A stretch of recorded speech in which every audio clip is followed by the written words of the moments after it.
Story 1. Mom's boyfriend told me to get naked. So my mom has been with this guy for about a year. This was maybe my third time being around him, but my first time being alone with him. They lived together out of town. My mom had an emergency and had to stay in the hospital for 24 hours, so I just stayed at his house for the night to be closer to her. For a little context, I'm 20 female. He knows I drink from time to time and asked if I wanted to stop and get some beer on our way back to his house. I said sure, so he grabs it. Everything's cool, we're sitting outside at his house. He's smoking weed, I'm sipping my beer, and we're just talking. Then comes the weirdness. He keeps trying to pass me the joint. He knows I don't smoke. I have to say no a couple times. He goes in the house before me. I walk back into the house shortly and realize he has music playing, sexy music if you will. I got a weird vibe and noted it. We kept talking, and out of nowhere he says, "I've got to ask you something. Where did you get all that ass?" I just kind of awkwardly laughed it off and told him to shut up. We keep talking, and then he starts talking about strip clubs in the area. I've been looking for a new job, so that was kind of how he brought it up. Have you ever danced before? At this point, the slow R&B music in the background is starting to make sense. Then he goes, "You should get naked and dance for me." I'm like, hell no. WTF, I'm so uncomfortable. But it's hard for me to be super firm because of sexually assaulted abuse situations in the past. I just lose my voice, but still I am being clear in the fact that I am not going to dance for him. I even said, "You're supposed to be my stepdad." That's weird. I'm 20. I even started talking about my boyfriend, trying to say anything to redirect the conversation. Then he says, "Well, I just want to see you naked so I can see what your mother looked like at your age." I say, "Absolutely not." Once again, and he keeps going, "Have you ever been with an older man?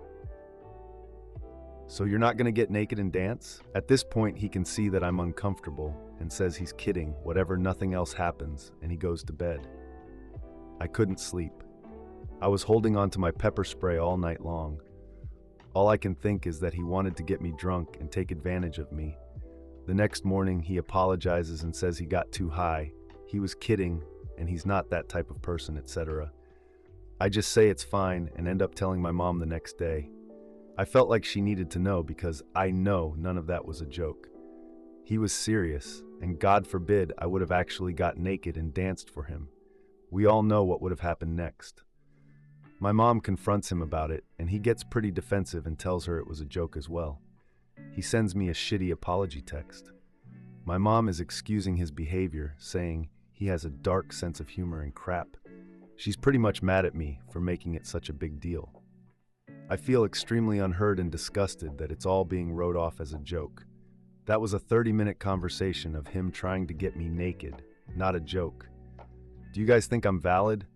My mom is honestly gaslighting me, and part of me feels like I should have just kept my mouth shut about it. Story 2. Am I the a-hole for not fully trusting the intentions of my wife's longtime male friend? My wife and I met in college and have been married for 30 years. In high school, she was very close friends with a guy she met in summer camp. Let's call him Joe, who attended HS about an hour away. So they saw each other frequently throughout the year. My wife has always said the relationship was never remotely romantic, and I fully believe that for her part. However, I met the guy many times during college, and it was clear to me that he would gladly move beyond the friend zone if given a chance. Now, my wife absolutely hates jealousy in any form and doesn't have much sympathy for insecurity either. And I knew that this friendship was important to her, so I accepted that if I wanted to be with her, this friendship came with the bargain. Near the end of college, my wife introduced Joe to one of her girlfriends, and they began dating and eventually married. Joe's wife was deeply insecure about his friendship with my wife, and apparently had the same perspective that I did about how he truly felt. Joe and my wife had not been in any real contact beyond Christmas cards for 25 years, but he continued to come up from time to time in our conversations about her HS years. Joe and his wife are currently going through a divorce, and he's taking time to drive around the country in a big RV to process the breakup. Joe decided to stop for a week in the city where we live and reached out to my wife to reconnect.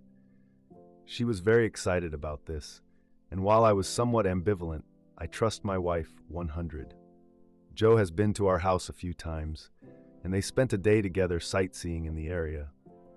My wife acknowledged that I've been welcoming and gracious during these visits, but I have told her that while I completely trust her, my perspective on how Joe truly feels about her have not changed. She's angry with me for sharing how I feel about this, and thinks that I should have kept it to myself so it didn't detract from her experience reconnecting with Joe. He's moving on in a couple of days, but it would be helpful to get additional perspectives on whether or not IATF